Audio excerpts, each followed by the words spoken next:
is up? Yee! We getting it, boy. What's good?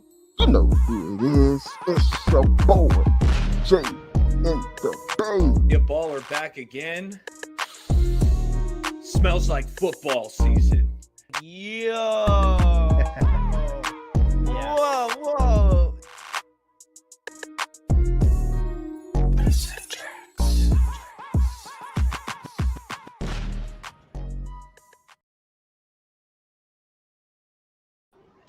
What is up, YouTube world? Welcome to 49ers Straight Out of the Bay, because that's where we're giving you our takes straight out of the Bay.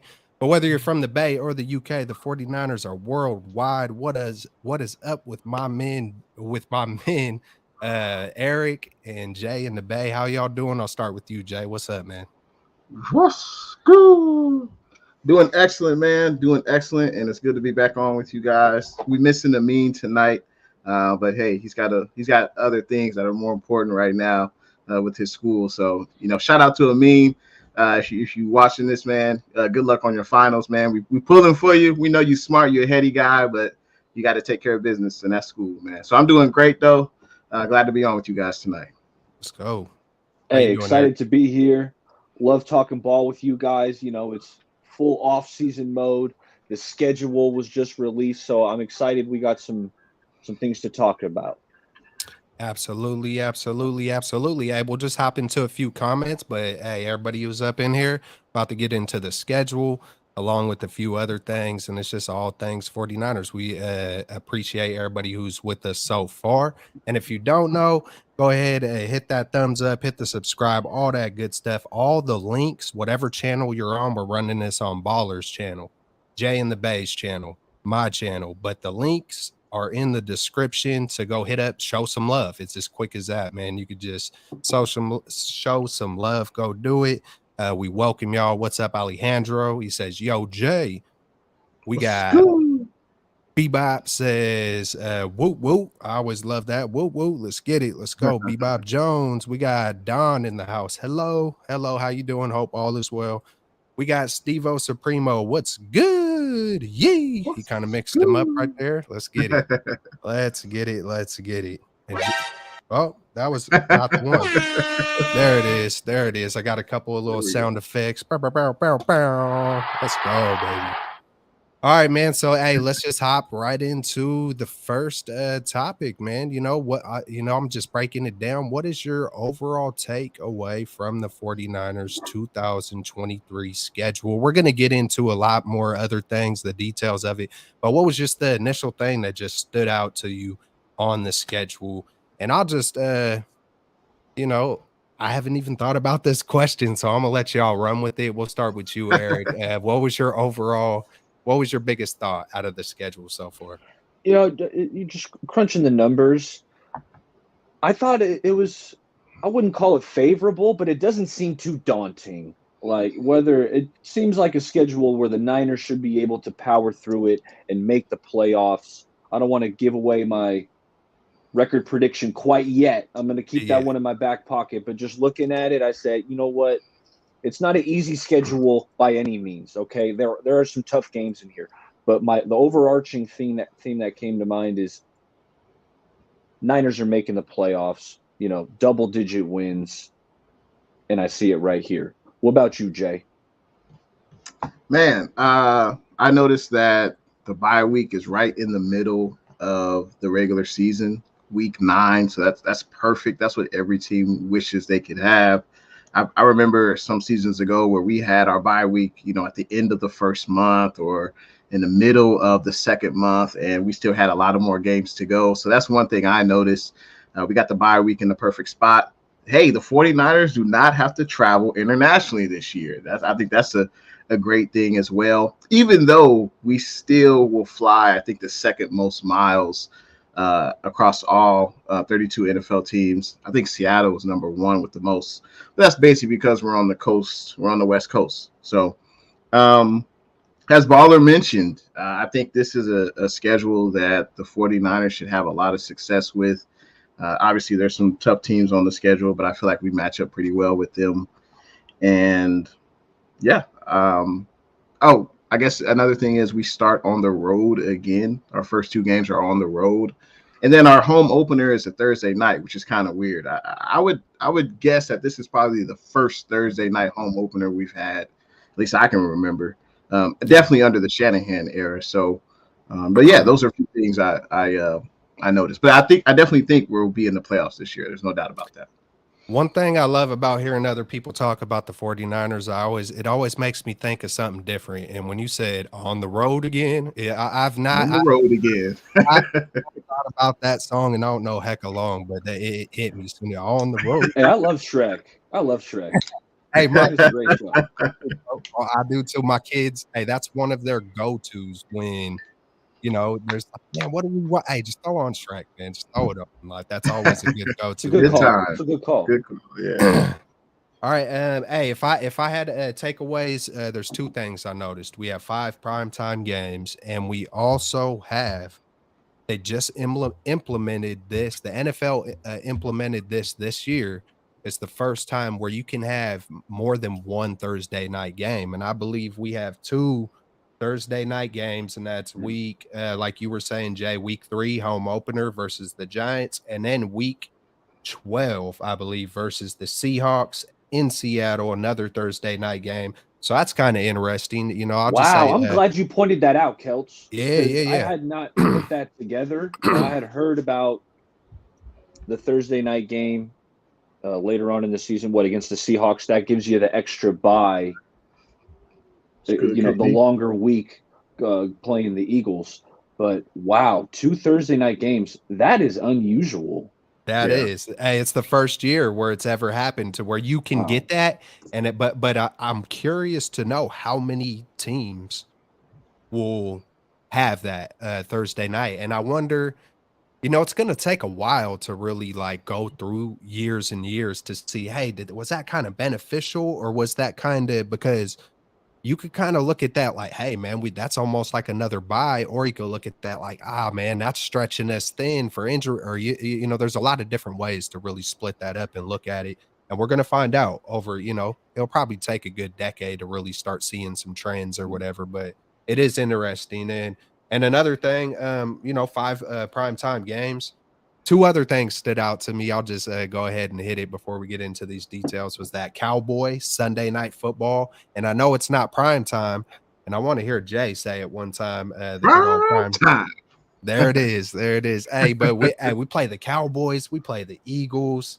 Man, we play the Ravens Monday night, Christmas night Giants. football Yeah. toward the end of the year. So this schedule, and then Jay, he pointed out the second most travel miles. I did notice that.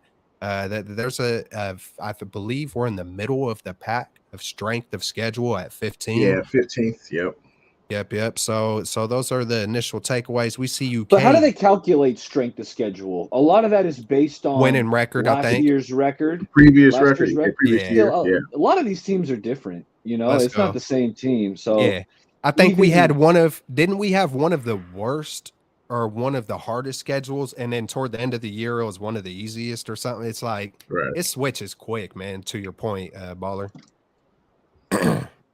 Where we at? We got KD in the house. He says, hello, my 49ers family. I hope you are all having a wonderful Monday. Absolutely, man. You as well, man. Yee.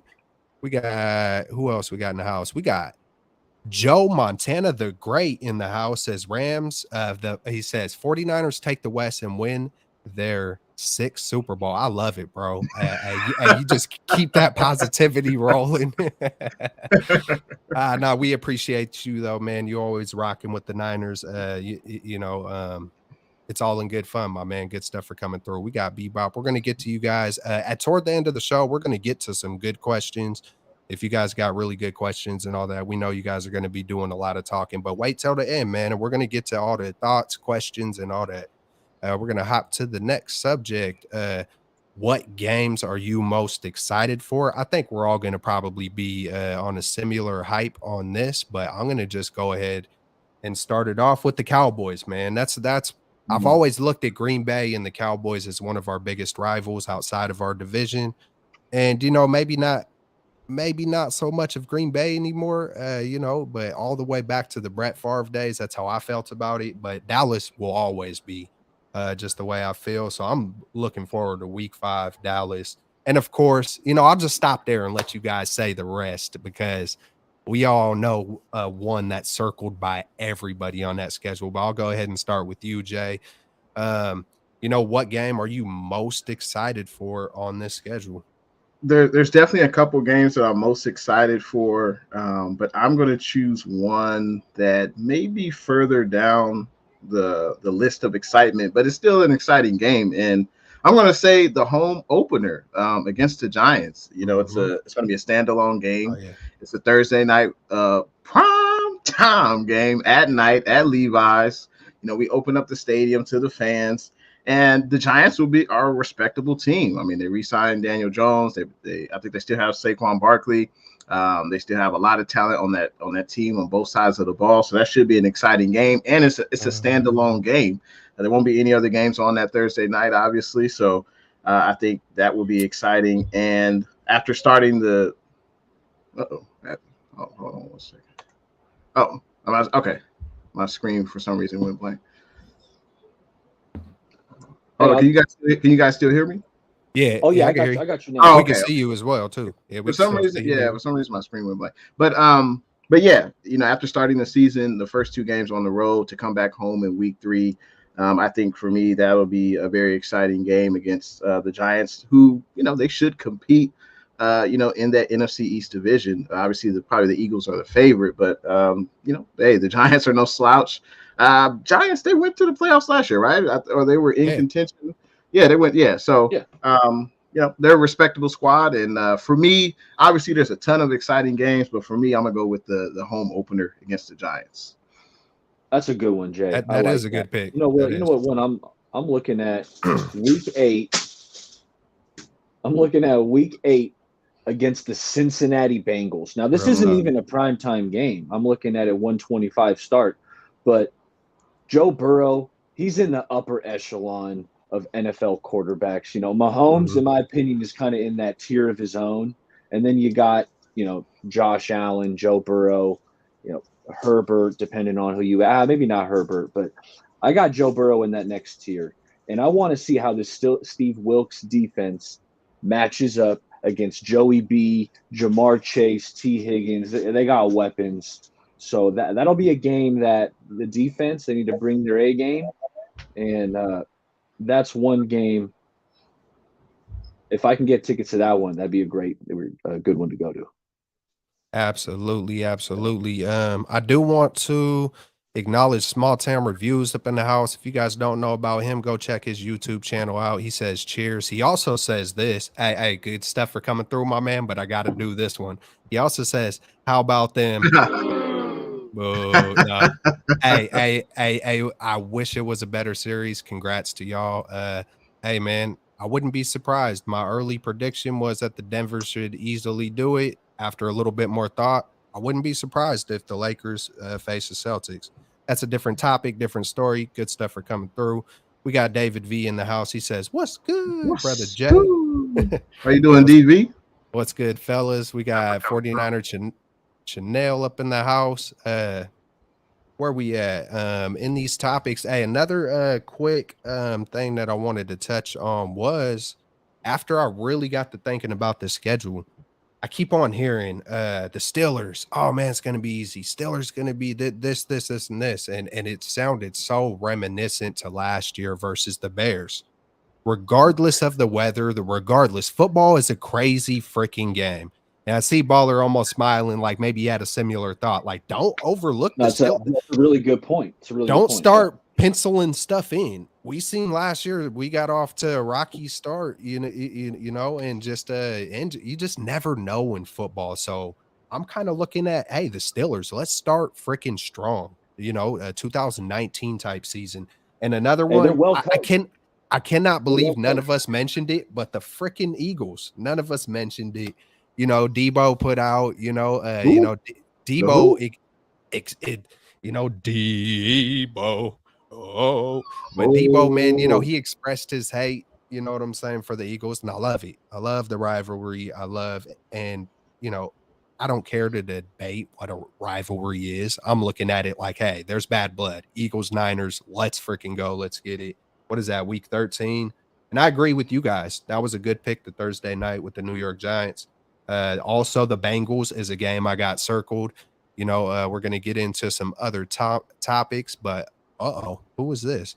We got Corey Right. Davis KD. in the house. I almost thought that was Jay's channel. It might be mine, but I almost said hot diggity dog, man. But hey, good looking KD, no matter who it's went to. Much love, but much love. He said, "Can I get a what's good from Jay in the Bay?" Absolutely, KD, and I hope all is well, man. What's good? Thanks for coming through tonight, KD. Real talk. We got a Niner Game podcast in the house. Oh yeah, hey, and another thing, man. There's so many content creators nowadays. Go check out Corey Davis. He runs a show. We doing some hangouts. Love it, man. Go check out Corey Davis along with Dion Niner Game podcast. Game, yep. Yee, everything, fellas. Great lineup. Baller Celts and Jay in the Bay. Yee. Or wait, hold on, because I know he'd be liking when I hit it up. So hold on, I got to give it. Yee. Let's go. All right, man. We got Steve-O Supremo up in the house. We see you, my man. Good stuff for rocking with us. Hey, man, go look at the link in the description and go show some love to all the channels if y'all haven't already. But we're going to get into the next topic. I've already expressed it earlier, but I'll go over them. We got 5 primetime games. Starting off with the first one, New York Giants at the 49ers Thursday night, week 3. Dallas at the 49ers, week 5. And I like how they spread this out nicely, too. Sunday night football. 49ers at Vikings, Monday night football, week 7. Week 12, we got 49ers at the Seahawks Thursday night. So like backstage, I believe it was backstage. Or no, it was on the show. We got 2 Thursday night games. Week 16 versus the Ravens, Christmas night, Monday night football. That's going to be exciting. You know what? Yeah, man, it's going to be exciting. 5 primetime games. When you're a good football team, you're going to have a good amount of them. So I'm excited about that. What are your guys' thoughts on the primetime games? Man, appreciate you, Niner Game Podcast. Appreciate that comment, man. I got to say, the 49ers playing the Ravens on Christmas Day. Are you kidding me?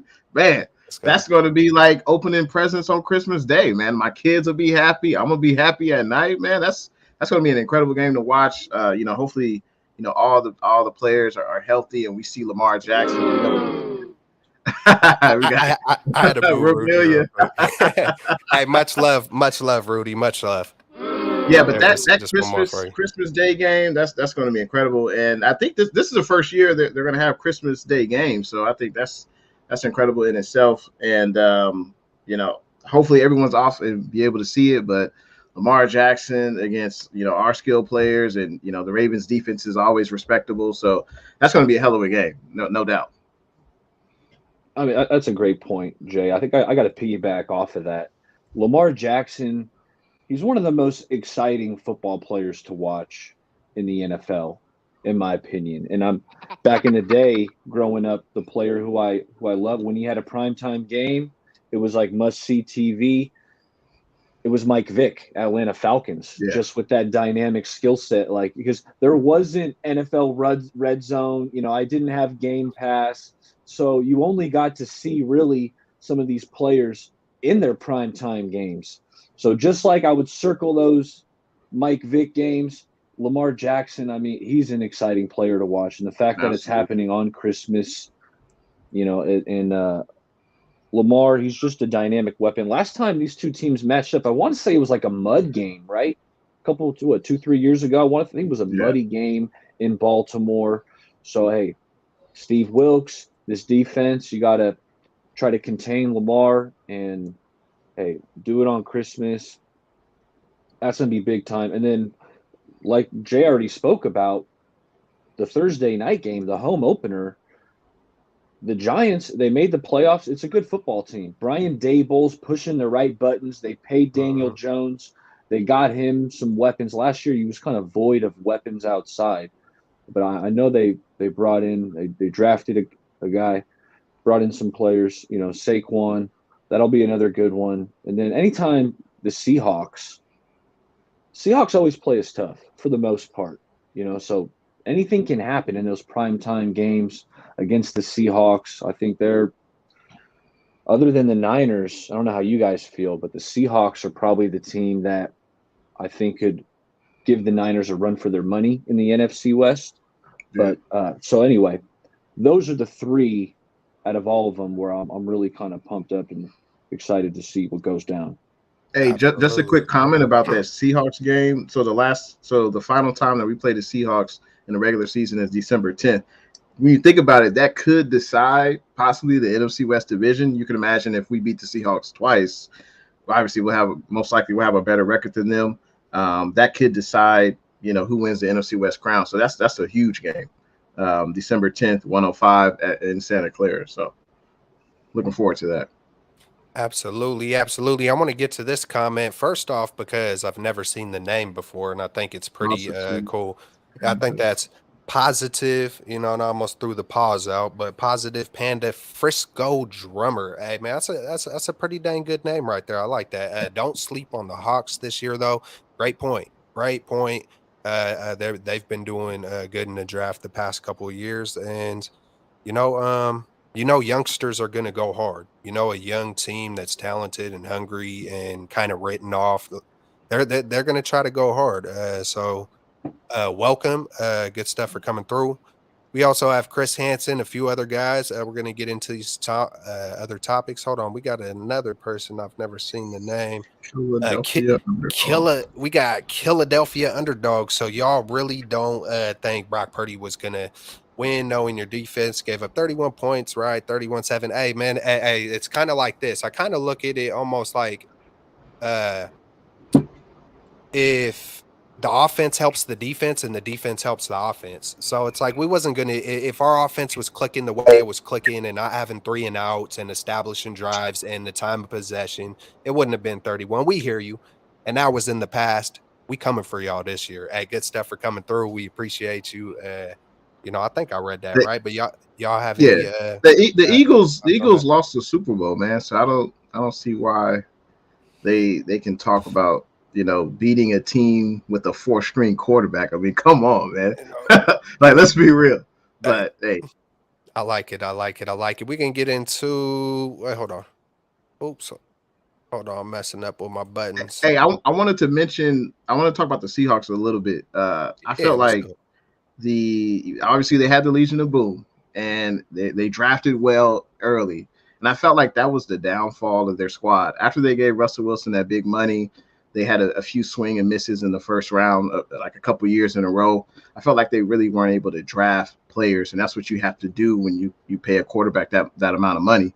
And then the last 2 or so years, it seems like John Snyder and Pete Carroll, they've cleaned up their act, and they've actually drafted a lot of talent, the last 2 years. So I think that's kind of been their resurgence, I feel. And of course, Geno playing, who is this guy? Geno plays pretty well when he doesn't play against the Niners. And hopefully that'll continue this year. But there's no doubt the Seahawks are, I think, the second best team in the NFC West, for me. Absolutely. Appreciate you, Bryant. Appreciate you, Bryant. Good stuff for coming through. Go check out Bryant Culp, and David McNiner as well. He hops on a lot of guys' channels, and supports and is always there. Everybody should know David McNiner, but Bryant Culp, he started up his own YouTube channel. Go show him some love. Hey, along with the Ramelia Sports Report, I'm not too sure if anybody up in our chat. I think I think I might be subscribed though, man. I think I did just to show love. But he's also got a YouTube channel, and it's good to know your opponent. It's good to know the op. It's good to know the ends on the op. So it is what it is. Everybody's got their flavor. But that should do it for everybody. Do you guys have any other like major thoughts about the schedule? I'm kind of looking at my notes. We fly the second most behind Seattle. I think we kind of went over a lot of it. Do y'all want to do a super, super, super early season prediction or record prediction? And I thought the easiest way to do it, instead of going through every single game, maybe just talking about who we lose to. And, oh yeah, Mm. another little note I seen was I think we're favored in every single game except for Philadelphia. The last game versus the Rams, it says to be announced. They haven't put it yet, but I'm pretty sure we're favored there, even if it's in our second home, Levi South. So I'm pretty. Oh, I think it was even versus the Jaguars. I think it was the only one that was favored was the Eagles, and then I think it was even on the Jaguars. That was kind of, I don't want to say surprising because we're hey man, we're an established football team that's supremely talented. Even if injury did come, we got depth, we got talent. I'm excited. I'm just stupid excited. Do y'all have any final thoughts on the schedule before we get into who the 49ers will lose to? I just feel like it would be a lot easier to break that one down. No, I think we should just jump right into that. All right, let's do it. Let's do it because I could just do it first, man. I don't. I did it a little while back, but I think I don't have the schedule in front of me. But there were reasons why I put the losses I put, and I think after the bye week, does anyone? So we got the bye week in week 9, right? I feel Yeah. like Yeah. we went on the road for a certain amount of games. All right, so After the bye, it goes Jags on the okay. road, and then they're home for the Bucks, road Seattle, road Eagles, and then home Seattle. All right, so I know my first two losses. My first two losses was the Browns. Hella surprising. I just feel like sometimes stuff weird happens in the NFL. But that's a super hot start. If our first loss is versus the Browns, but I think it was like we went on the road for a while, and then so that's the reason why I put it in. And then I put the next loss was the Bengals coming back home sometimes after a good road.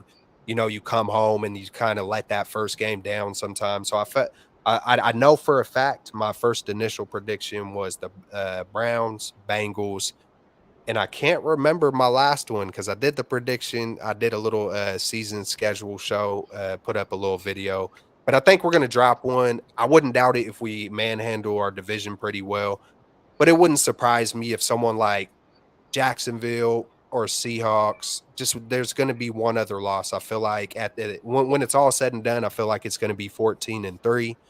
Um, yeah, it's the way I see it, man. Hopefully everything goes smooth and there's not a whole bunch of injuries to quarterbacks like last year. But even when that did happen last year, I believe we went 14-3, right? Or am I slipping up on that? Or was it 13-4? Do y'all remember? Last season, Yeah, yeah. 13-4. Okay. I think it was. I think it was. But yeah, Yeah. those are my. It I'll seems so go. long ago. Yeah, it's been a minute. So my first two losses, man, and I'll try to come up with the third one was the Browns, surprisingly, and the Bengals. We could start either one of you guys. Let's go with Eric, man. Who are the 49ers losing to this coming up You know year? what? I don't even know who's starting week one. I'm going week one to the Steelers. Steelers are well coached on the road. Mike Tomlin. I got a lot of respect for him. That defense. You got the Watt bro. It's a good team. I know Kenny Pickett. Like I feel like take the under in that game. It feels like it's just going to be low scoring, in my opinion.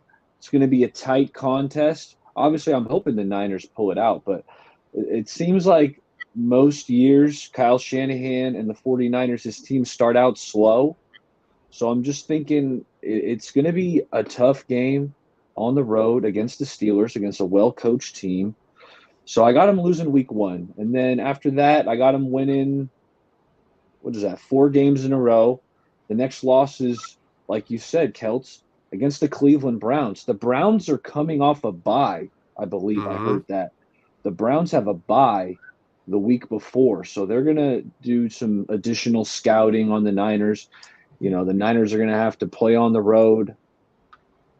They got some talent over there in Cleveland. Deshaun Watson, he didn't look good last year. He did not, but I think he's going to be better this year. They Same. just traded for Zadarius Smith to pair with Myles Garrett. Like they got some talent on that team, Amari Cooper.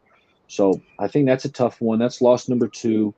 And then I went same thing with you, Celts, against the Bengals, the game that I'm really interested to see. I got a lot of respect for that team. I think Joe Burrow's really good.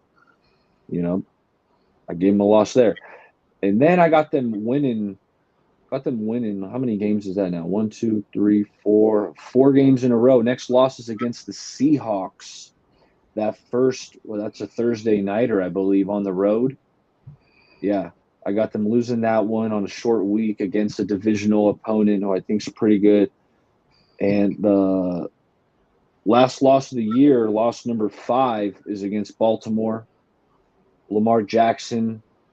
He's just, well, we already talked about him. He's just really freaking good. If he's there, then he's dangerous. And mobile quarterbacks feels like maybe not so much last year. They might have cleaned it up a little bit last year, but mobile quarterbacks have given these defenses issues in the past. Getting in the pocket, making some big plays, or buying time, breaking the pocket, throwing the ball downfield.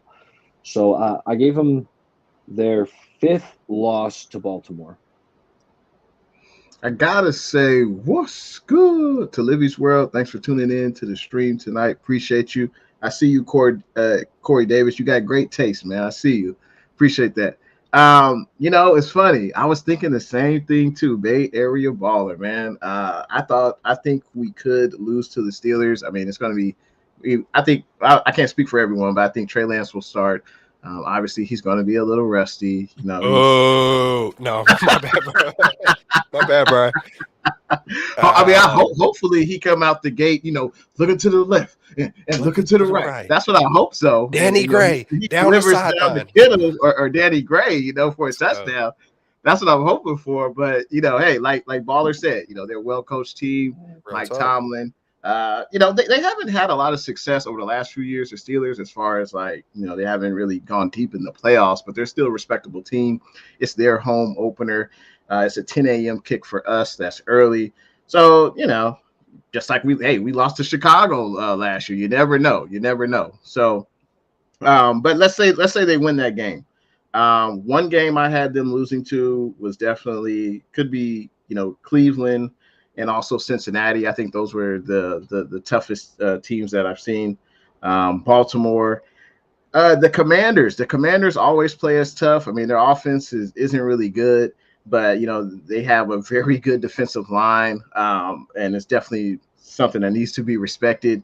And the Commanders, they always play us tough. And I can see us losing to the Rams at the end of the year. I think if we have the NFC West wrapped up, if the NFC conference, if we're number 1 in the seeding, or if we win that game, and there's no way we could get higher in seeding, I could see us maybe laying an egg against the Rams. Unfortunately, that would be a home game for us. But there's always going to be 1 or 2 games on the schedule where we think we should win and we don't.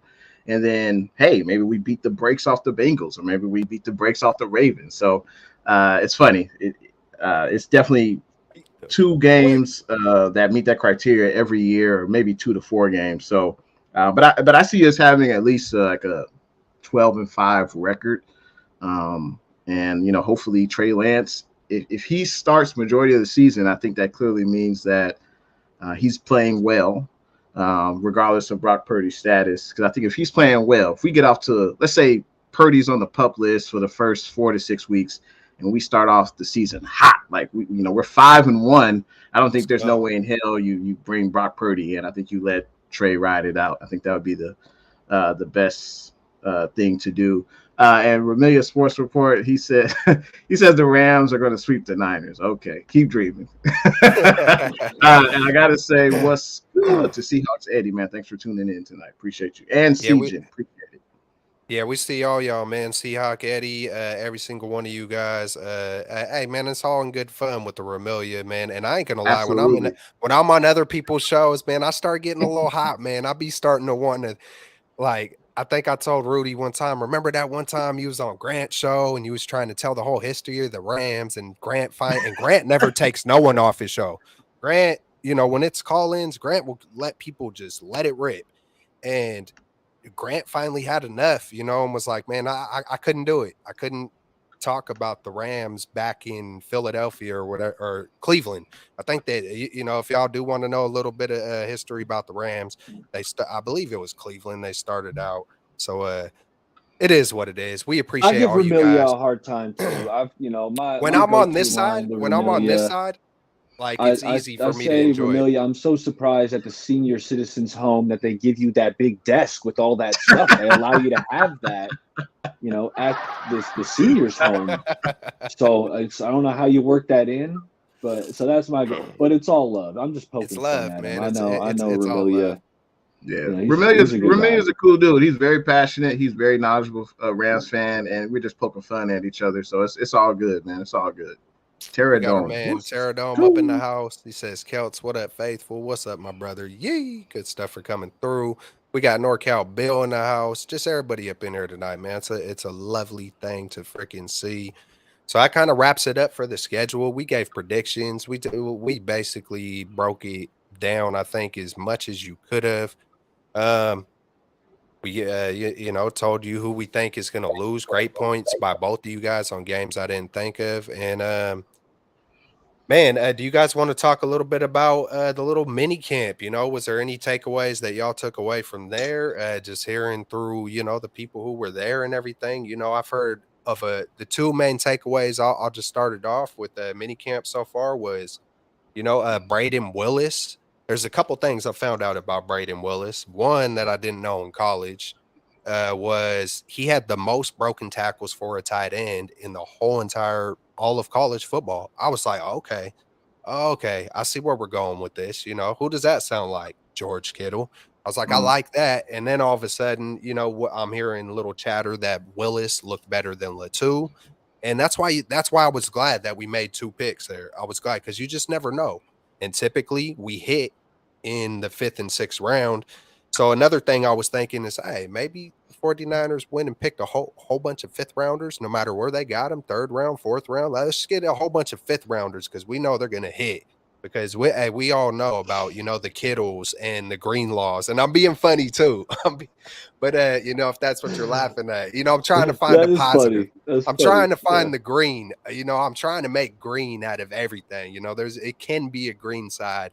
So sometimes even through the worst storms, man, diamonds are made from pressure. You feel me? So it's like I try to do my algebra on the goodness because hey, this world be tripping out way too hard sometimes. So with all that being said, I got my preacher stuff out the way, halfway through this thing. But Braden Willis looked great. I heard Jair Brown looked great. And I also found out who got the gold helmets. I think we were talking about gold helmets a good, right after the draft. I believe. Wait, hold on. I know I wrote it down somewhere. But yeah, if wait, hold on a minute. Let me see. Braden Willis It was Willis and and Jair who Brown, was it? right?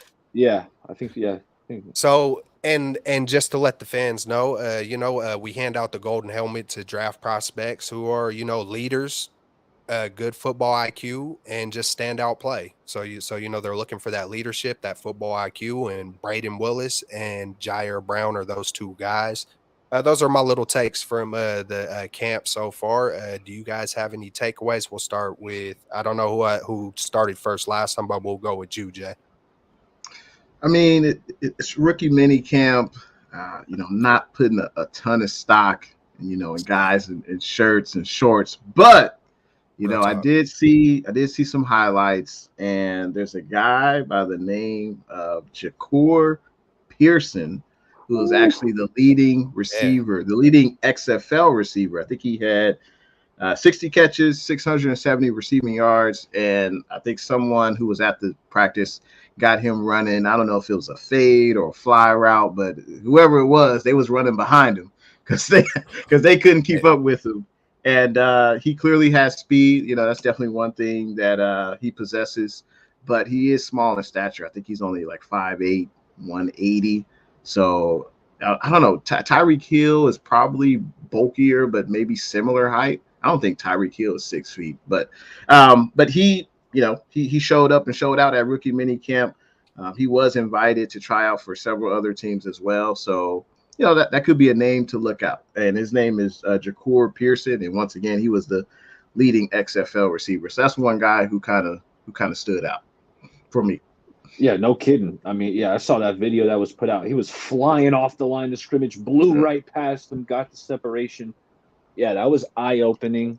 From just some of the stuff I've heard around camp, Darrell Luter has been impressive so far. He's, you can't be physical at the line, not this early in camp.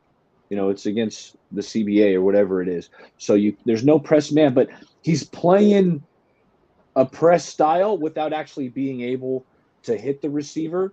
So he's engaged there. And then Drake Jackson, this is the biggest takeaway to me.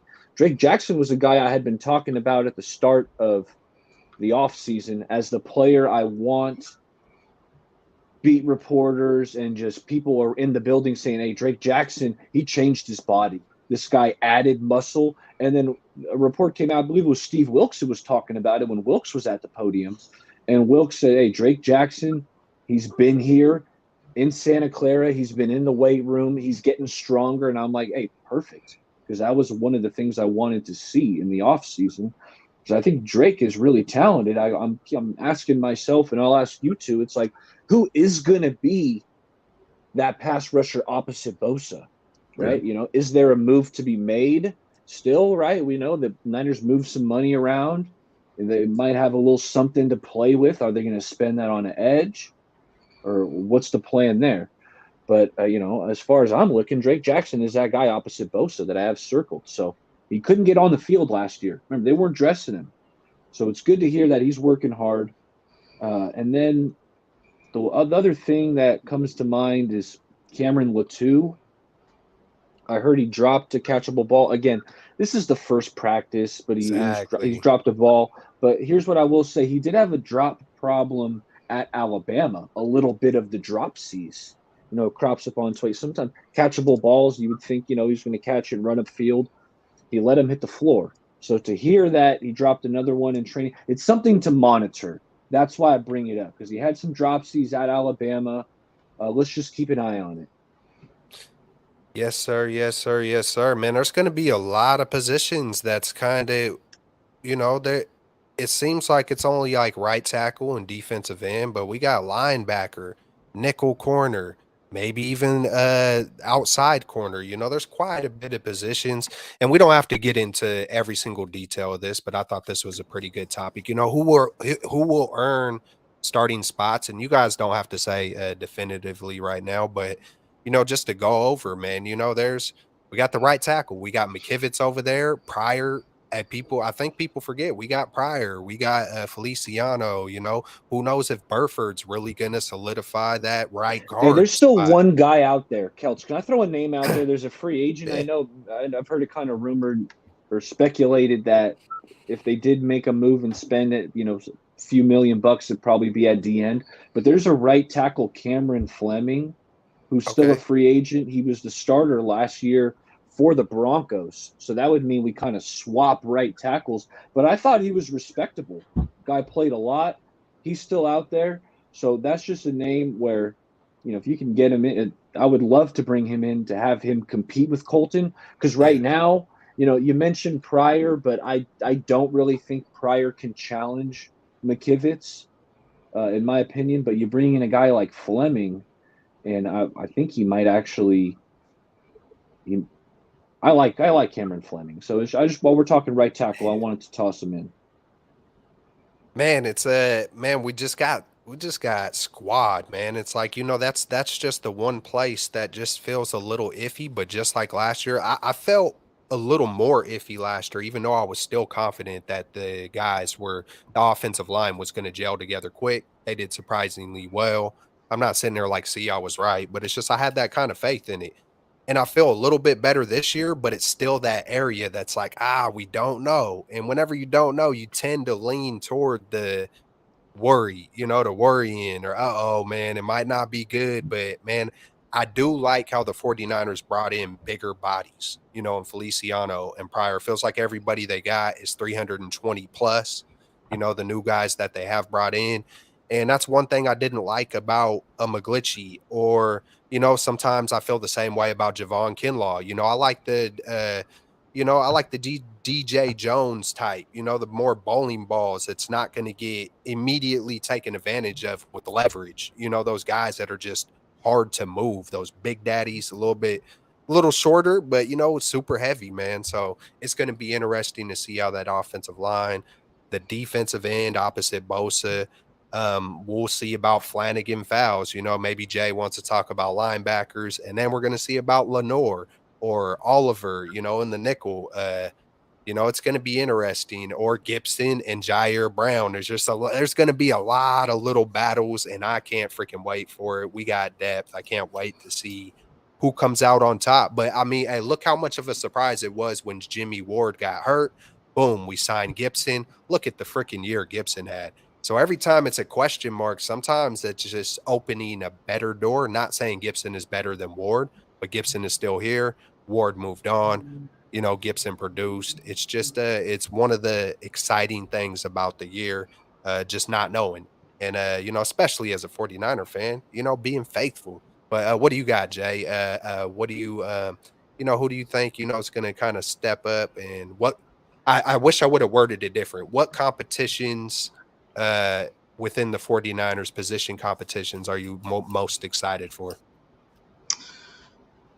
Yeah, that's an interesting question because the 49ers did draft a lot of players in this draft, but I feel like on the defensive side of the ball, I don't think that many positions are up for grabs. I would err on the side of caution and say that Gibson will most likely start opposite of Huff.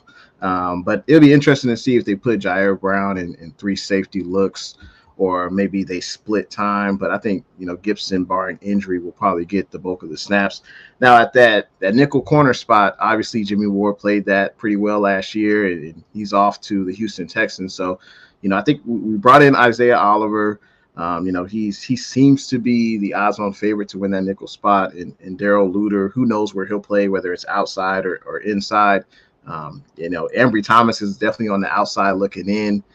We know the linebacker corps are pretty much set, I believe. I don't know about you guys, but I was surprised that we actually drafted two linebackers in this draft, because obviously we already had Warner, we had Greenlaw, DFF, Orrin Burks. I think we still have Monty Ball, I believe, or McCrary, McCrary Ball. My bad, yeah. So we got a lot of players there at that linebacker spot, but I don't think there'll be a ton of positions up for grab. Now that question, when you brought that up, I was thinking about how much talent the 49ers have lost through free agency, and you had another question like, well, are the 49ers better this year compared to last year? And for some reason, that made me think of that. And we lost a lot of talent. McGlinchey, Jimmy Ward, Sampson, Robbie Gould, Jimmy G, Charles Omenihu, Mosley, Brunskill, Ridgeway, Tyler Croft, Jordan Willis, Tavarius Moore. Like we lost a lot of talent. And I don't know if we're necessarily better this year. I mean, time will tell. Obviously, there's uncertainty with Trey Lance at quarterback, but to go back to the other question, I don't think there'll be a guy that comes out of nowhere that's going to win a starting spot, at least on the defensive side of the ball. As Bay Area Baller mentioned, Drake Jackson, he reshaped his body. He's working out all off season at Santa Clara, so that's great to hear. Can he be that every down defensive end that Sampson played that role the past two seasons, that we've seen Charles Omenihu play? D Ford for one season played that, so it'll be interesting to see if Drake Jackson can put things together and start opposite of Nicky Bosa. So I think, yeah. One guy you just made me remember. One guy I keep on forgetting that we swooped up was Cleveland Farrell. Farrell, yep, from the Raiders. Yeah, and I keep on. It just feels like it's almost an automatic, and I know nothing's automatic, but it has a feeling of Arden Key all over again. 2.0, Arden Key 2.0. They're similar in their stature.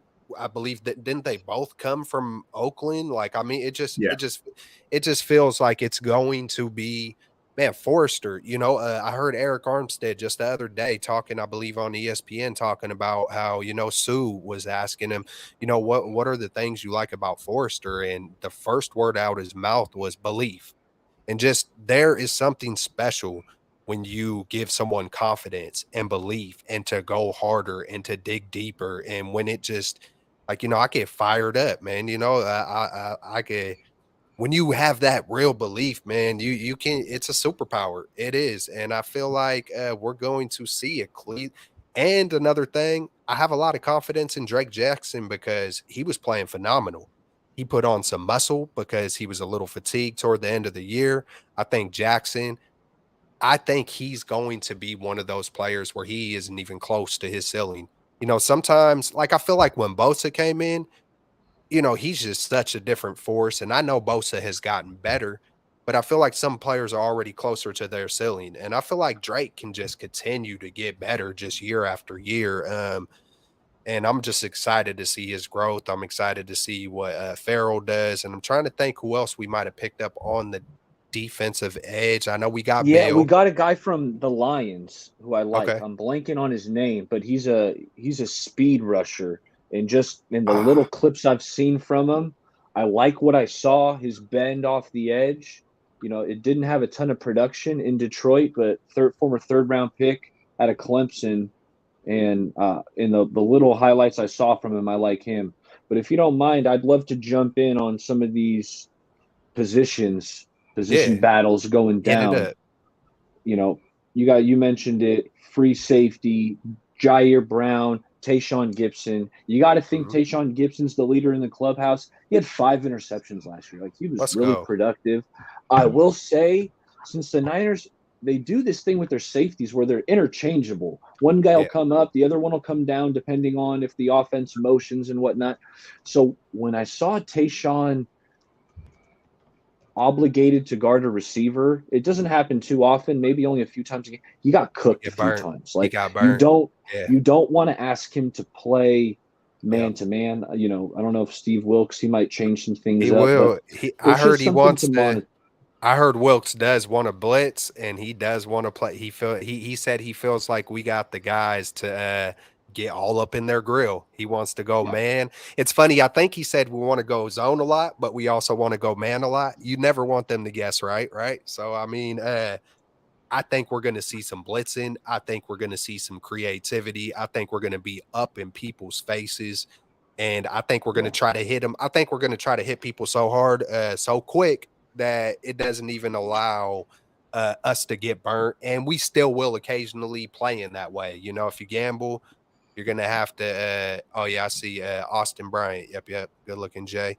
Yeah, Yes. man. Yeah. Great points. And if you guys want to keep on pounding it, I'm glad you brought up what you were bringing up because I wanted to bring up Steve Wilkes, but continue on, man. My bad. Yeah. No, no, you're good. Yeah. So the free safety, that's the first one. It's like, I think it's Tayshawn, but if Jair Brown is if he's balling out and he's making plays, then I feel like he could challenge Tayshawn Gibson. Again, like, Tayshawn's getting old, man. At some point, Yeah. like you Yeah. are going to slow down.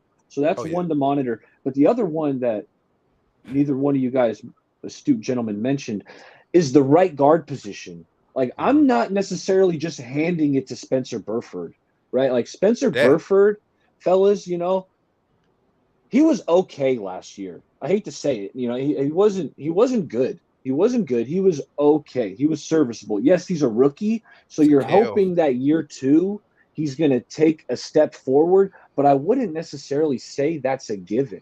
And you brought up Feliciano, like that's a battle I want to see play out. I want Yeah. Felice. I mean, fellas, you don't see it very often in the NFL. You don't.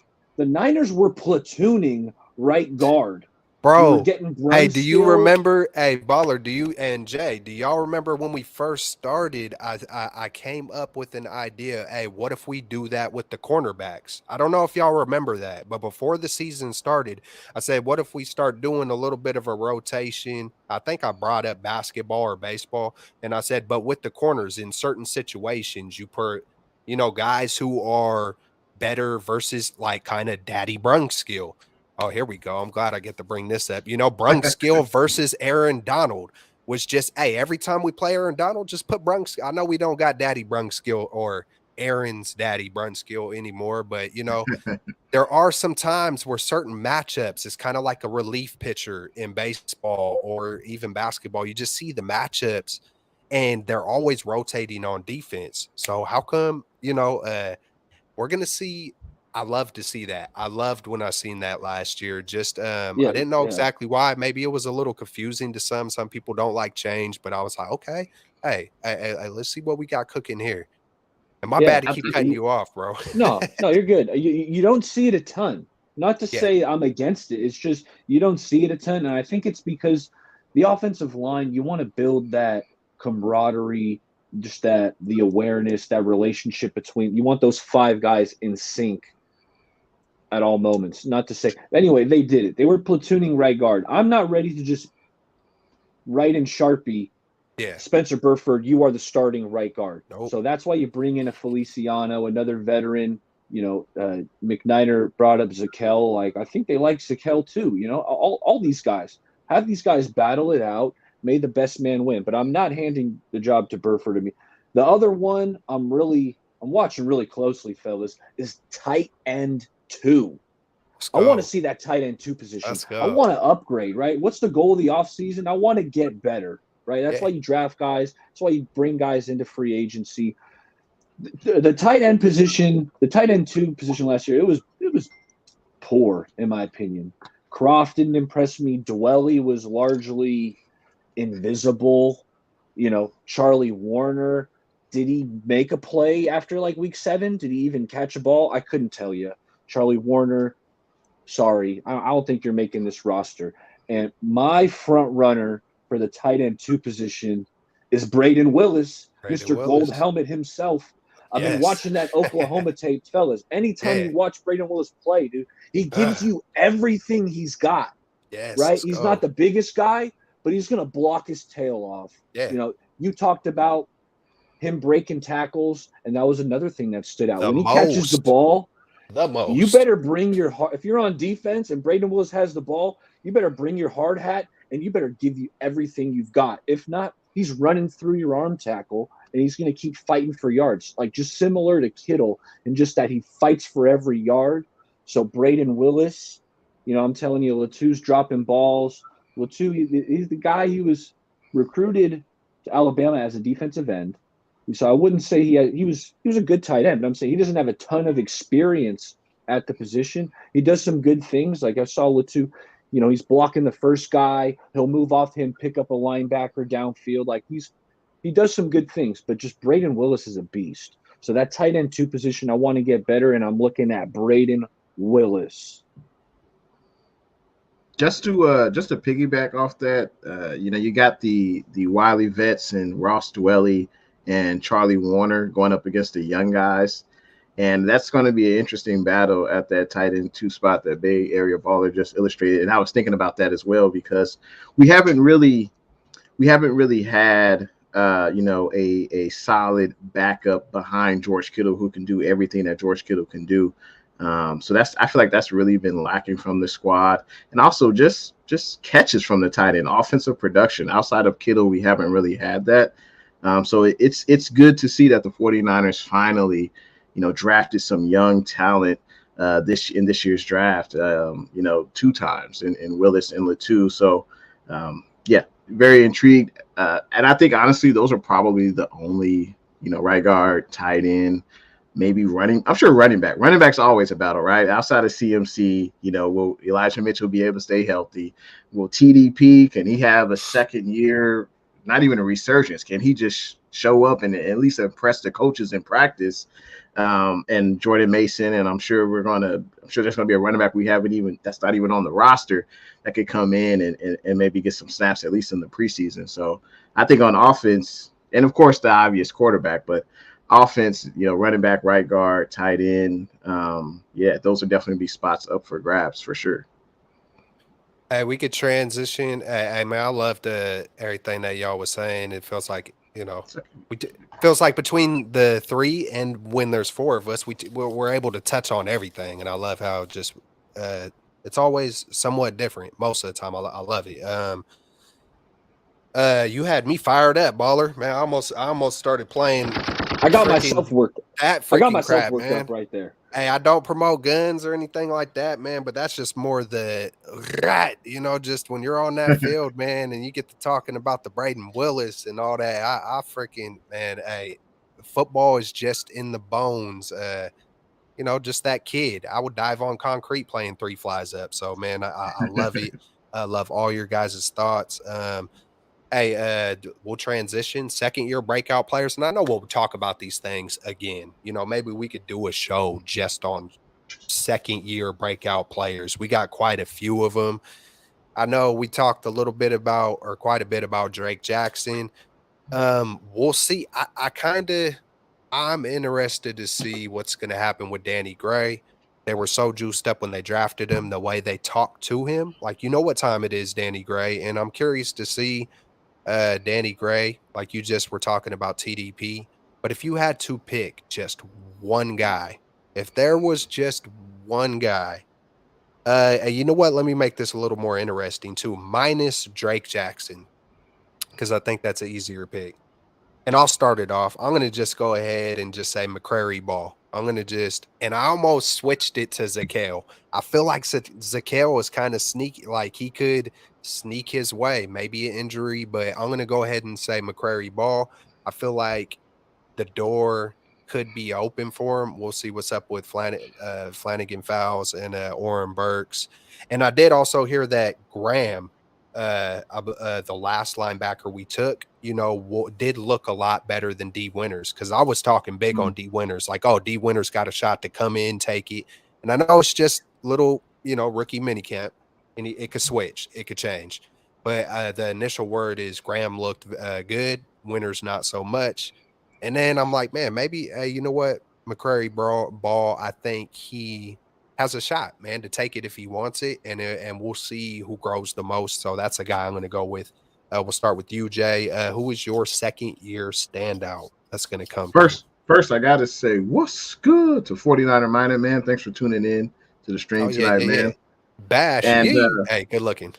I had two guys. My first pick, it's not going to be the sexy pick. It's going to be along the offensive line. And it's funny because Bay Area Baller was just mentioning him, and I said I would say Spencer Burford. And I know he was splitting time last year with Daniel Brunskill. I think he built up a rapport with his teammates along that offensive line, and he should be able to make a jump. He's familiar with the offense. He's familiar with the offensive line coach. He knows the plays. For Burford not to win the starting job, I think that would obviously speak negatively on his development going into his second year. And also, I feel that competition brings out the best in people, and especially when you're talking about athletics. Spencer Burford is going to be, competing with multiple people for that right guard spot, because honestly, I think outside of, McKivitz, he's the odds-on favorite at that right tackle spot.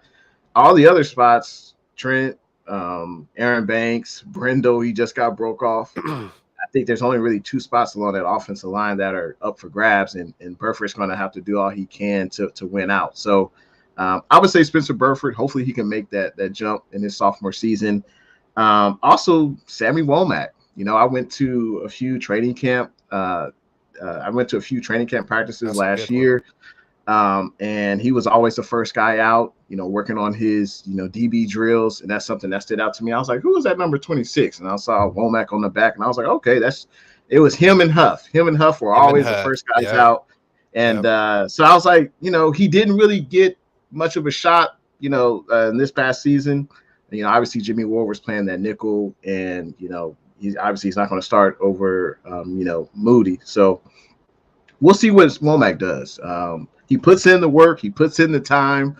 Let's see if he can put it all together. And obviously, there's a ton of competition in that secondary room. So those would be my two picks. Spencer Burford on the offensive side, and Sammy Womack. Hopefully, those guys can put things together and get some valuable playing time this year. Great picks. I love Great that, picks. Jay. I love that, Jay. Same. I like that, because those guys, they weren't my picks, but absolutely, Sam Womack, he opened some eyes. The preseason game where he ran the receiver's route for him, picked it off.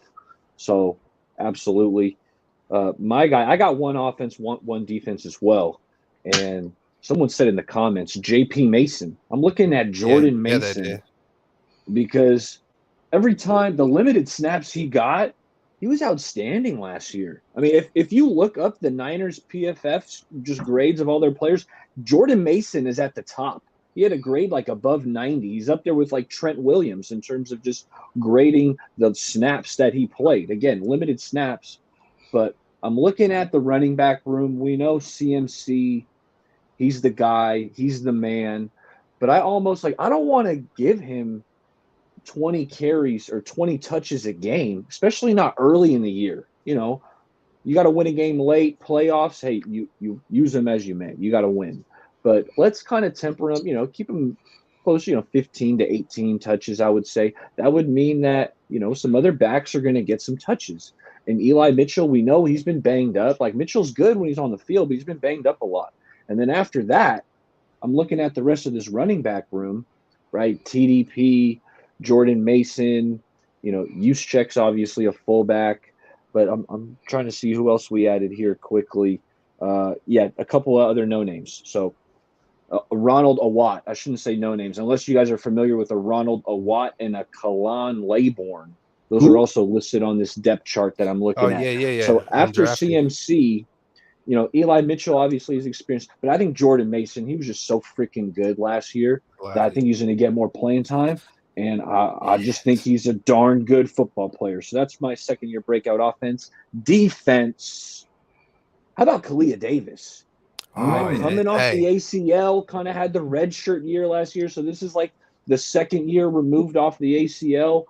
I remember when we drafted him, and then you're just looking up whatever highlights you could find. I want to say it was UCF, Central Florida, is what's coming to mind. And he's got really good acceleration. As soon as the ball's snapped, you see him just getting penetration. And Kalia Davis, I think he's a guy before. I believe he played like linebacker. Like he made a transition from linebacker to D line. So he's just got some of these movement skills that are rare.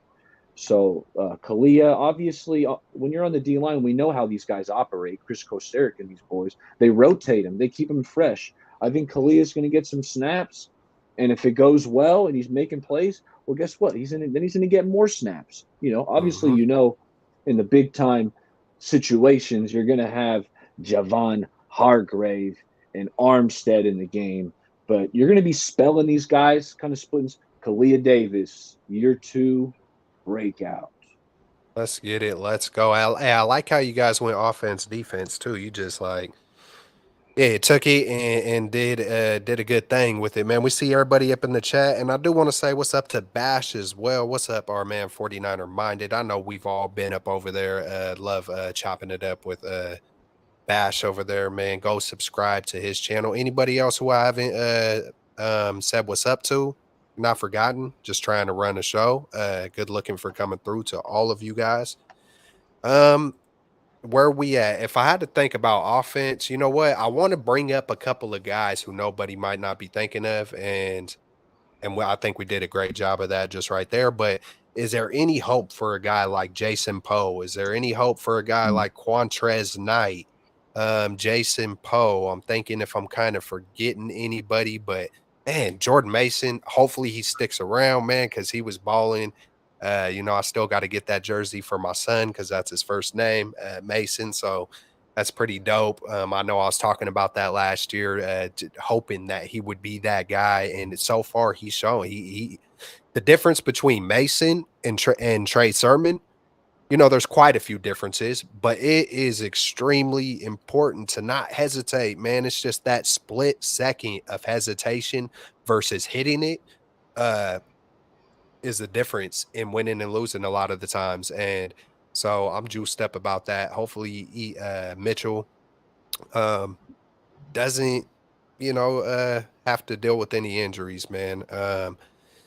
Let me see the next topic we got up in here. Quarterback situations. Real quick. What's that? Danny Gray has to see the field. I just don't get it. Maybe he's not an established blocker yet at the wide receiver position. But how do you have the fastest guy on your team not contribute last year? I'll never understand that. I'll never accept it. Kyle Shanahan, you're an offensive genius. That's what they say. Well, you got to be able to get him the ball. I don't care if it's screens. I don't care if it's reverses, quick slants.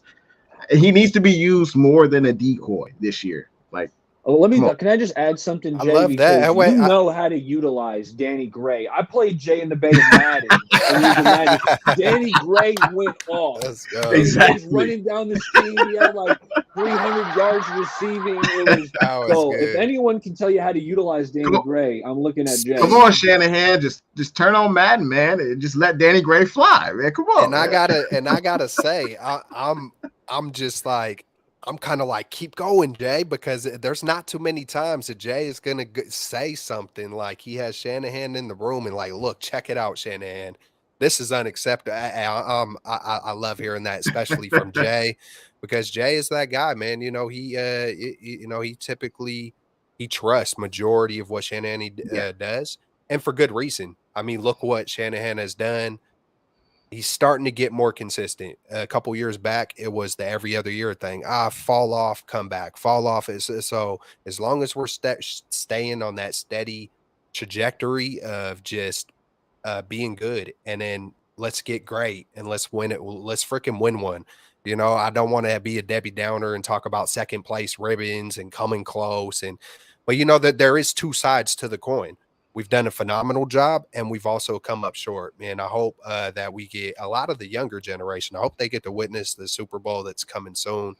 We're there, man. We are right there. We are locked and loaded. I know the QB position is still a question mark, but we have the right guys in the room. I know, Brock and Trey are both phenomenal dudes. They're both talented, regardless of the debates about both of them. We're going to see. It's going to be zero chips. Don't want to hear none of it, man. Man, Jim Everett and Rudy, you guys were the only ones at the parade. Y'all could win 10 straight.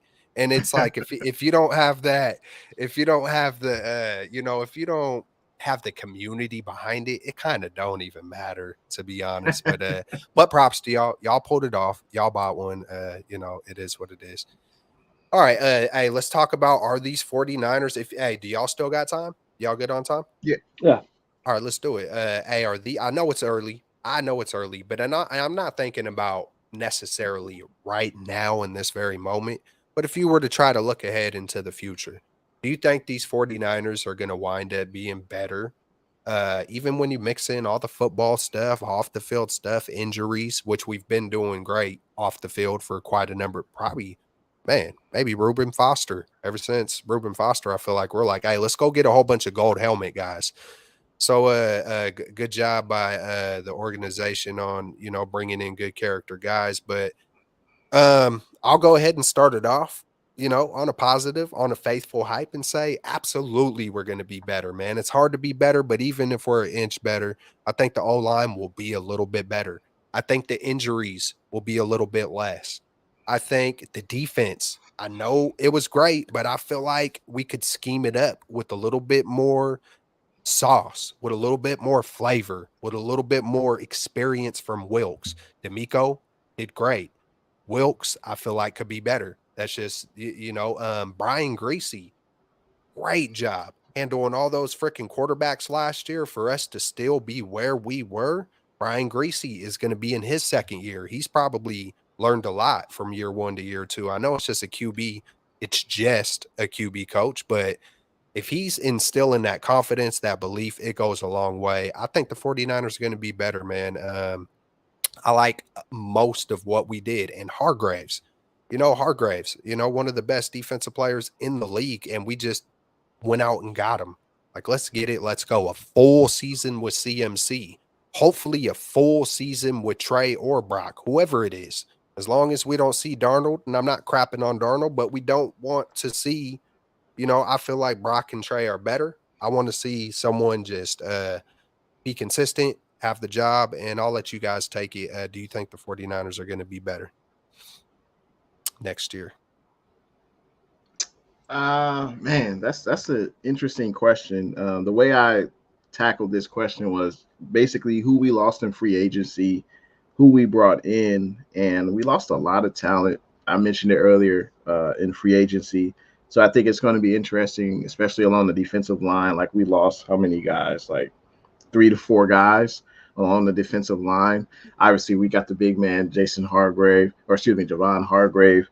So that's a huge plus. But we know this 49ers defensive line works on depth. You know, we got to have at least 8, 9 guys along the defensive line working in rotation in and out of the game. So I think, hey, Khalil Davis, that's an opportunity for him. Maybe Javon Kinlaw can play 10 to 12 snaps. Will Drake Jackson make that next jump, you know, in his sophomore season? So, and then Robbie Gould. I mean, I know he's just a kicker, but you know, hey, Good point. he never missed a playoff kick. You know, he's clutch in terrible weather conditions. He's going to score the most points on the team, and now we have a rookie kicker. You know, I don't know. We'll see. At this point, we lost Jimmy Ward. You know, who I felt was a captain of the defense, one of the longest tenured 49ers.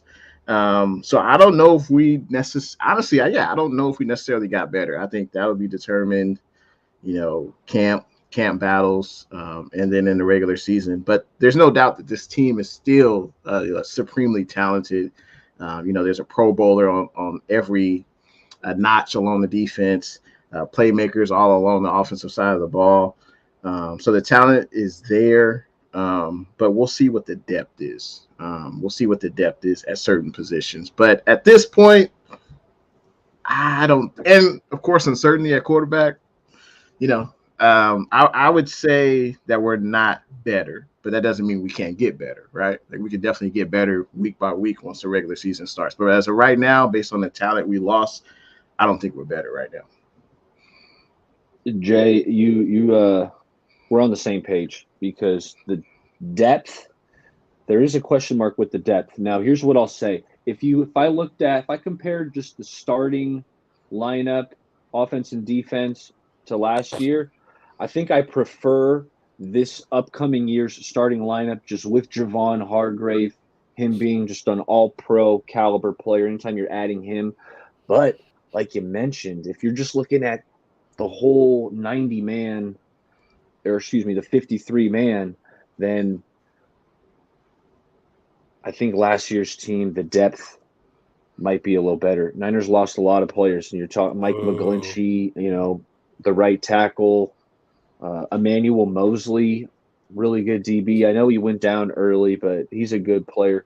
Jimmy Ward, like you said, Jay, Jimmy Ward, longest tenured Niner, at least he used to be, and manned the slot really well last season. Yeah. You know, Tarvarius Moore didn't give us anything. Brunskill, actually, I liked Brunskill. You know, they did bring in Feliciano, but Brunskill, that's a loss because I thought he just, you know, he was the backup center. Yeah, he could do it all. You could literally play Daniel Brunskill at all 5 offensive line positions, and it's like he would fill in and he'd be okay. You know, you're not going to get killed there with Brunskill starting at any position. But then Azeez Al-Shaair, who I loved Al-Shaair, you know, last offseason, if you would have asked me, hey, Azeez Al-Shaair or Dre Greenlaw, I got to be honest, I would have probably said, man, I really love Azeez Al-Shaair. Now, this past year, Dre Greenlaw was absolutely spectacular. And Azeez missed some games. He was banged up. But I'm mentioning that because I think Azeez is also a really good football player. I think Rand Carthon going to the Titans made a really good move. It was a relatively cheap deal, if I'm remembering correctly, what Azeez got. But he's another loss you got to monitor. Charles Omenihu. Omenihu was the best defensive end not named Nick Bosa, in my opinion. And then if you didn't pick Charles Omenihu, then I'm guessing you mentioned Samson Ebukam as your guy. Well, he's gone too. So you lost 2 good defensive ends. Not great, but both Omenihu and Ebukam were good. So again, that's the depth kind of taking a bit of a hit there. So it's like it's twofold, this question, because if I look at the starters, I'm saying, yeah, give me Javon Hargrave, give me this year. Like I like, you know, I like Demo compared to, you know, Eman, but looking at just the totality of it brings more into question. And who knows who's going to step up, right? Because players are going to step up and make a name for themselves. So who knows? The depth might be better than what I'm seeing right now. Yeah. So But It's a two-parter. to It's answer a the two-parter. question, Yeah. I'm saying I'm gonna take this year's because I really like Jamal Hargrave. And it's you guys made phenomenal points, even though I got depressed. but y'all really did make great My points. bad. And then I kept on thinking about, but all the points I made, but it's not even about swaying. But that's what I love about us coming together and doing this, because you guys are absolutely right. And I made a lot of points that were absolutely on point. And it's just like there's always, I like to say there's three sides to a coin, man. If you stand that coin up, man, if you stand it up just right, it could stand up, man. So there's always the flip side, is the point I'm trying to make here. And yeah, man. I feel like it's easy to say, no, we're not right now in this moment. And it's also easy to say, but we definitely can be if a couple of those guys hit. If the Oliver does play well, from Atlanta, if Luter Jr. really comes through, or a couple of the second, Kalia Davis, if these guys, woo, watch out. Watch the frick out for these If Niners. Trey hits the ground running, Oh, yeah, exactly. Exactly. hey, you never know. Exactly. Hey, man, if y'all want to talk about it, we could do it. If y'all don't, I hear it a lot. Hey, it's still. I've kind of gotten to that point. I'm always shifting and changing. A few weeks back, I'm tired of hearing it after month after month after month. The season, we're a good 118 days away from September 10th. A good maybe 90 days away from preseason. We're getting close enough to where I could probably talk about quarterback every day until it happens. But if you guys want to touch on the Brock Trey and the ghost seeing Darnold, I'm not trying to make fun. I'm just trying to, hey, it made Jay smile, so my job is done. That's exactly why I bring up little crap like that for, man, just to, have fun with it. But hey, if you guys, hey, in the chat, hey, who's going to finish the season? Let me ask this question. Who will be, we did a show last year on Beto's channel, Niner Sickness Podcast, The Last Man Standing, where we were predicting the games. Who will be the last quarterback standing for the 49ers this coming year? Who's going to be that guy? I almost want to say, no matter what, someone's going to come out of this. All right, man, it's been 7 years. It's been 6. How many ever years?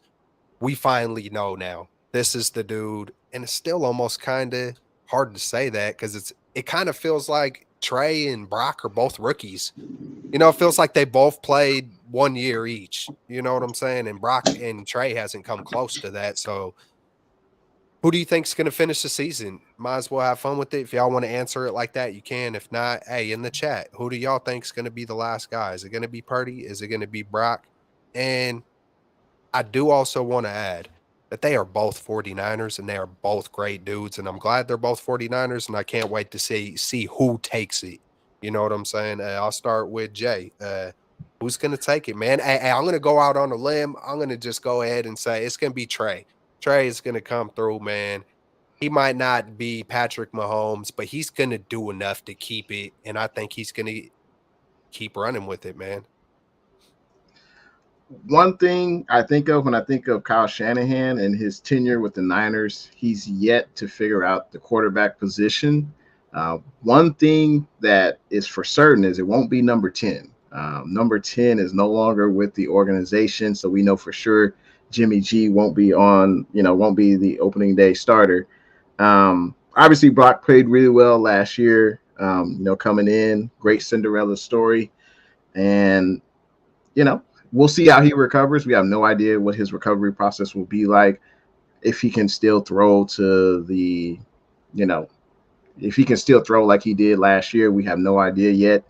So obviously, the ball is in Trey's court.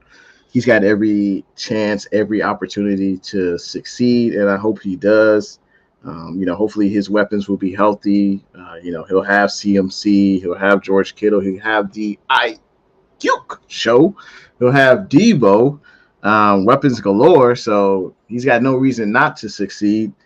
But I think it will be Trey, and I think the schedule, like we mentioned, we talked about it earlier. The schedule, it's not like the Eagles schedule. That's for sure. They have the number one, toughest schedule based on last year's, standing. So Trey has some opportunities to make some plays, maybe cap off a few wins in a row. And I think, but the thing is, with even with Shanahan's offense, but we've only had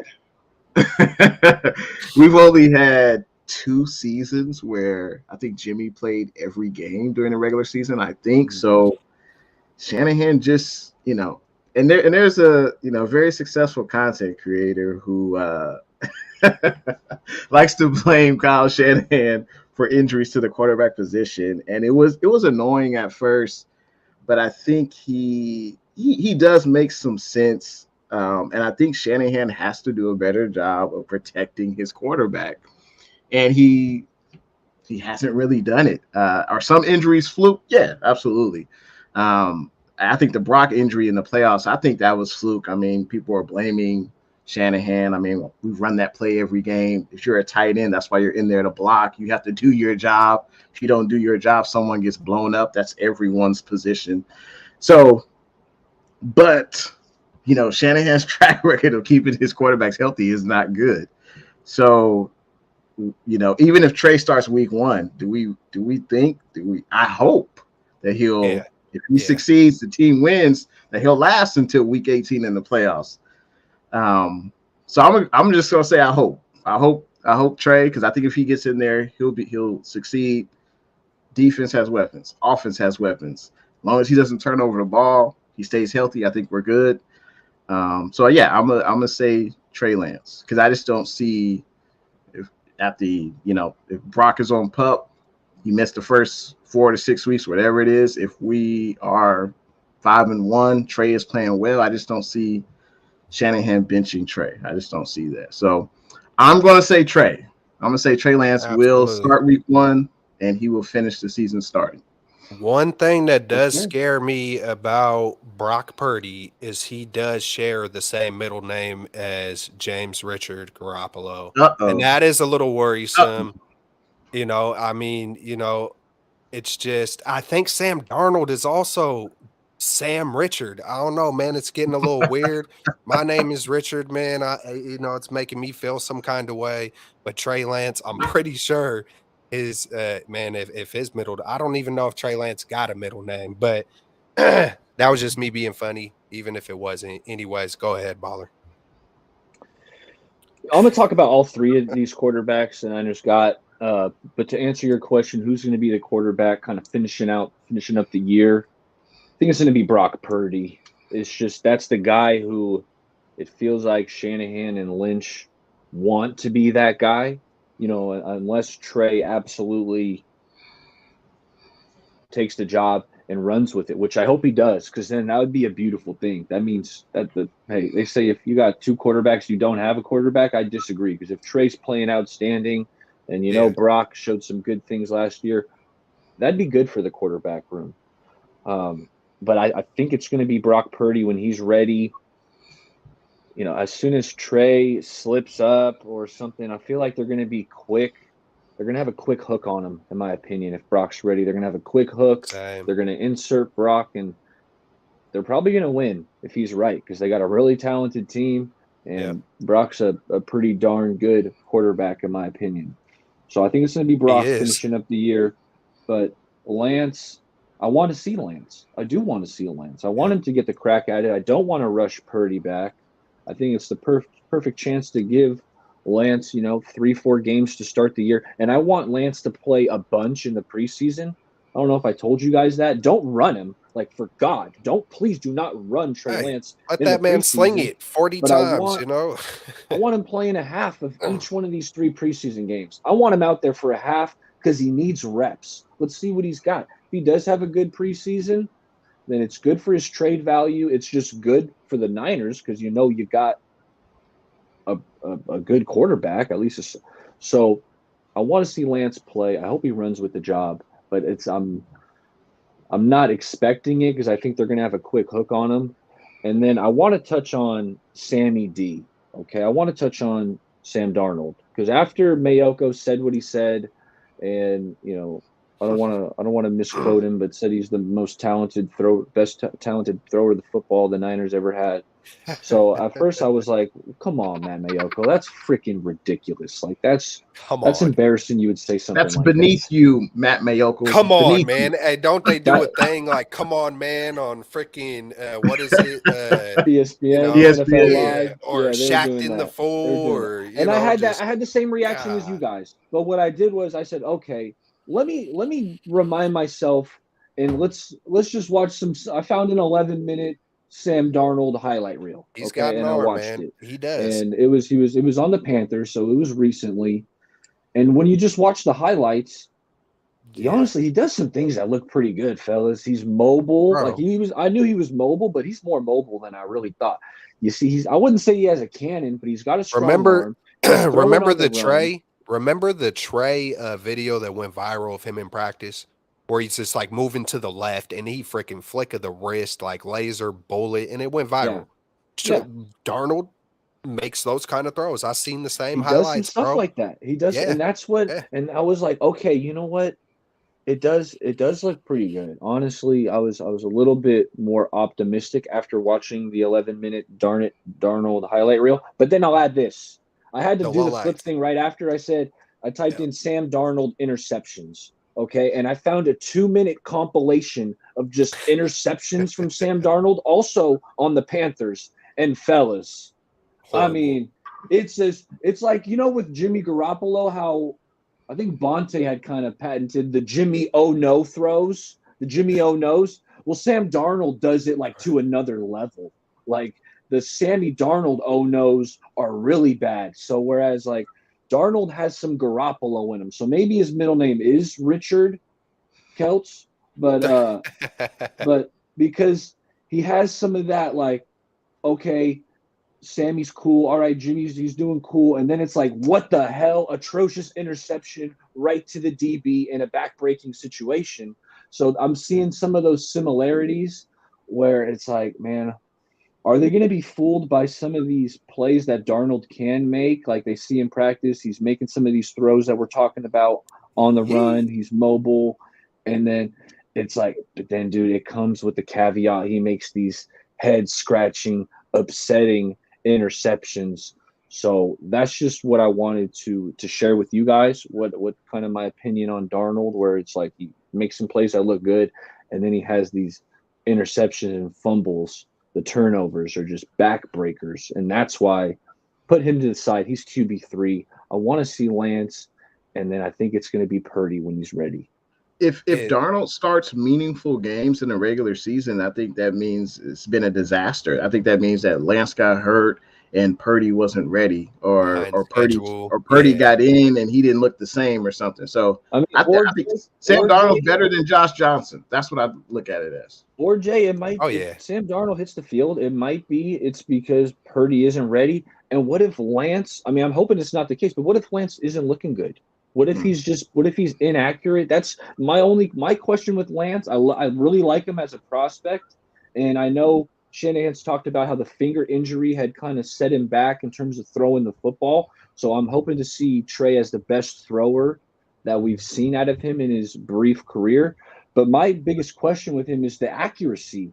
I've seen him miss some of these swing passes. Like he threw a swing pass, I think it was to Juszczyk, and it's like a 12-foot pass, and it almost hits the ground. And you hear some of the reports at some of the practices where he's missing some of these layup throws. So if Darnold hits the field, in my opinion, it would be because it'd be early. It might be week 1, week 2. And that's because Purdy might not be ready, and Lance just hasn't looked good.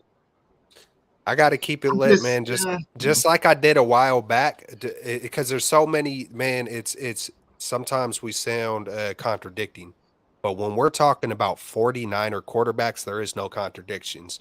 It's just there's so many levels and layers to this thing.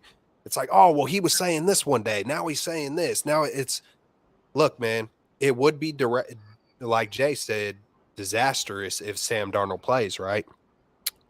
At the same time, I could see Sam Darnold winning with these 49ers. I could see Brock winning with these 49ers. I can see Trey winning with these 49ers. It just at the beginning, middle, and end of the day, the 49ers are that good. The coaches are that good. And Man, listening to Baller talk, talk about Darnold. It was reminiscent of thinking about McGlinchey. It's like, hey, he is pretty dang good, but when he has his low lights, bro, it is just awful. It's just, it's hopefully we don't see him. So many layers, man. There's so many layers to the freaking game, Bashar. What for whatever reason, Bashar loves it whenever I say layers. Maybe it's the country twang comes out. I don't know. I don't know, man. It's people that still think I'm from the South, man. I got it from South Vallejo, man. Blame it on the hood. It is what it is. Hey, if you guys I want to think touch just on any other just real topic, quick, shoot this for it. real thing. Yeah. I think Trey will have to work on his accuracy for sure, Yeah, and yeah. that's something that we'll see in camp. That's something that we'll see in preseason. And I agree with you, Baller. He should play at least a half in every preseason game. Like you said, he needs the reps, but Darnold's decision making is worse than Jimmy G's, and that's pretty bad. And I know we have weapons galore, but this guy said he sees ghosts. Like, I don't want him anywhere near the center. I don't want him anywhere in the huddle. Like, honestly, like I look at Sam Darnold as, hey, he's better than Josh Johnson. At least Sam Darnold has some starts with the Jets and the Panthers, but everywhere he's gone, he's failed. I mean, he's been benched. So I feel like if Darnold plays good in preseason, and let's say Darnold and Lance play the same, they're both the same statistically. I still don't see. I still feel like you got to give the kid a shot. I mean, you traded up the draft capital for Lance. I Exactly. just don't feel like Darnold can win the job unless Trey gets hurt in camp or something. Like and I know we think we live in a meritocracy and all that, but hey, some guys are more expensive than others, and other guys get more opportunities based on what hey, we gave up this much for you. You're going to get every opportunity to play.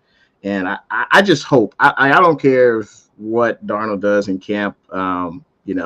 If he's not turning over the ball, he's making every throw. And I know this is just my opinion, but I just feel like you got to give Trey an opportunity. That's why you drafted him. That's why you traded up. I know he wasn't.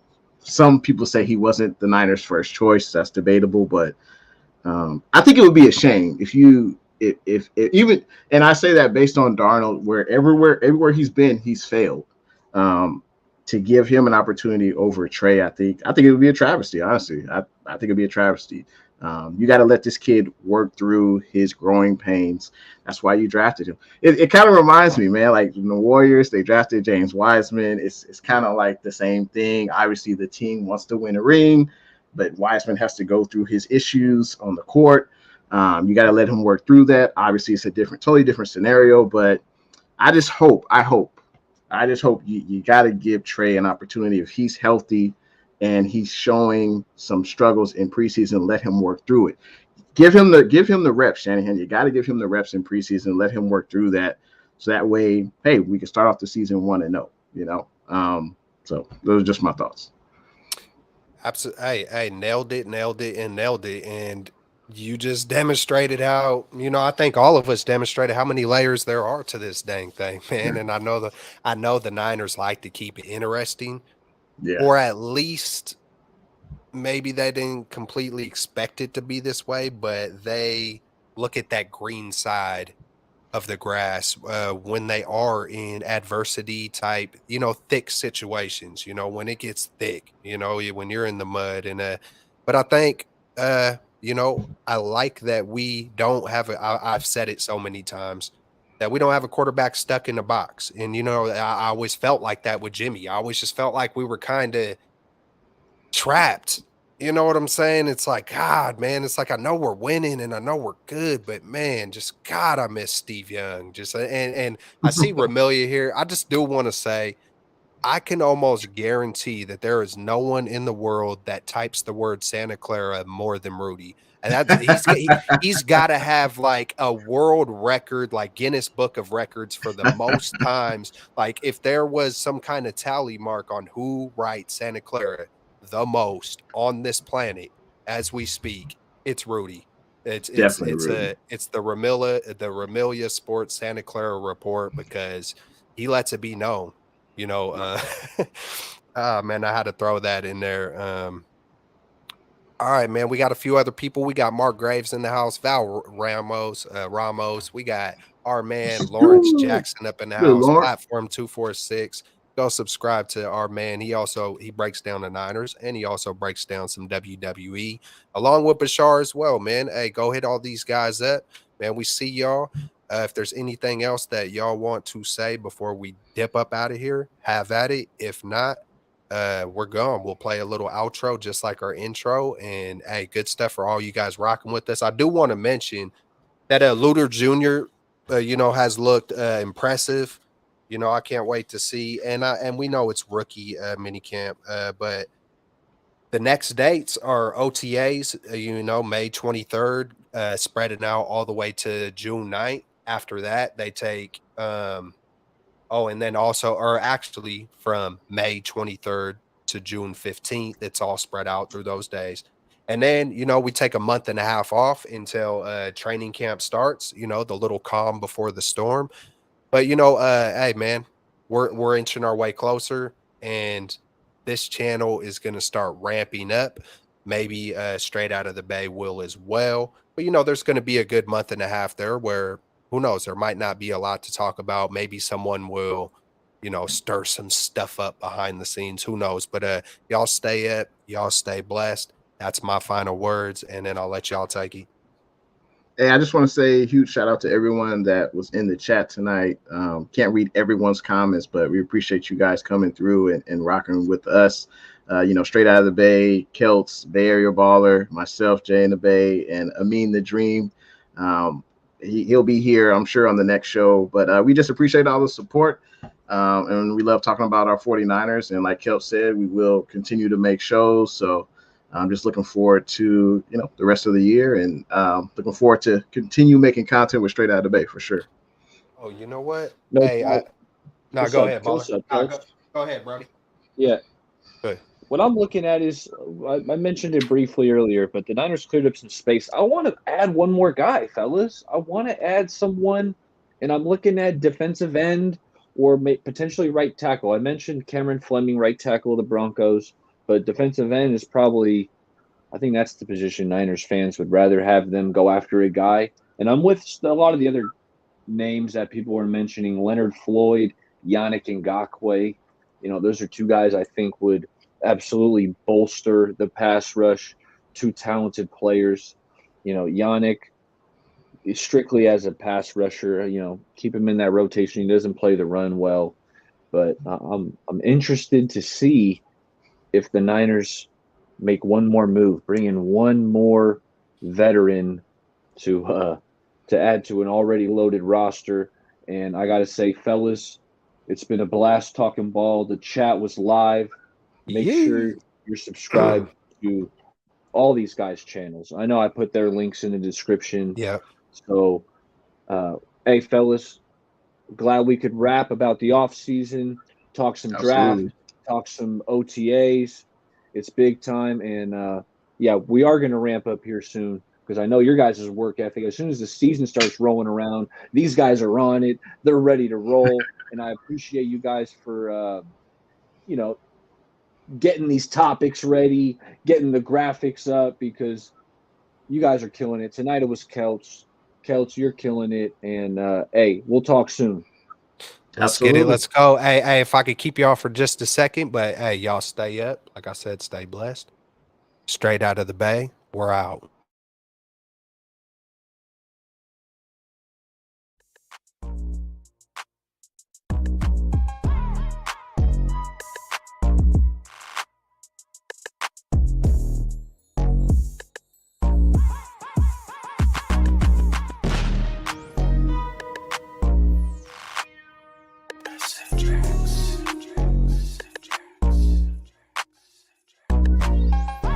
Faithful, rise up.